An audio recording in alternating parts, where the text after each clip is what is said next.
देखो, जब हम स्कूलिंग में रहते हैं तो हमें लगता है कि हम लोग हाई स्कूल पास कर लेंगे, उसके बाद सब अच्छा हो जाएगा। फिर धीरे धीरे जब इंटर पास करते हैं उससे लगता है कि यही खाली संघर्ष था। हमें मतलब पहले हमें यही लगता था कि एग्ज़ाम जो है सबसे बड़ा एग्ज़ाम हाई स्कूल है। उसके बाद जब हमने हाई स्कूल पास की, थोड़ा मेच्योर हुए, हर विद्यार्थी का है कि थोड़ा मेच्योर हुई, उसके बाद लगने लगा कि थोड़ा चलो इंटर पास कर लें, उसके बाद आसानी से जॉब तो मिल ही जाएगी। लेकिन ये जो संघर्ष है, जब जितने लेवल से आपको मेच्योरिटी आती रहेगी या आने लगेगी, तब से आप समझ लो कि आपको उतने ही संघर्ष आपके बढ़ते जाएंगे।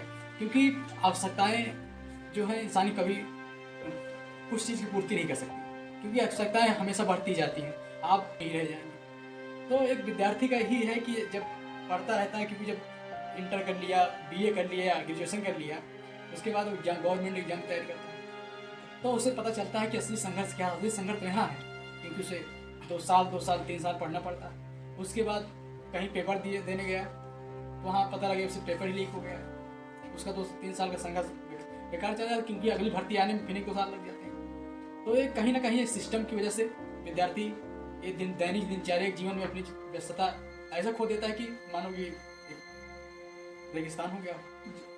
मानव का जीवन या एक विद्यार्थी का जीवन रेगिस्तान की भांति है।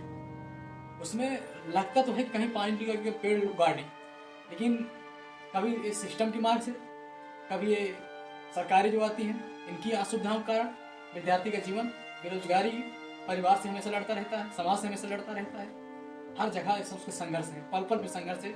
बस यही है कि वो रोता नहीं है। इसलिए कभी हमारे हरिशंकर प्रसाद एक लेखक हैं, उन्होंने कहा कि पुरुष रोता नहीं है, जब पुरुष रोता है तो पत्थर में दीवार कर जाती है।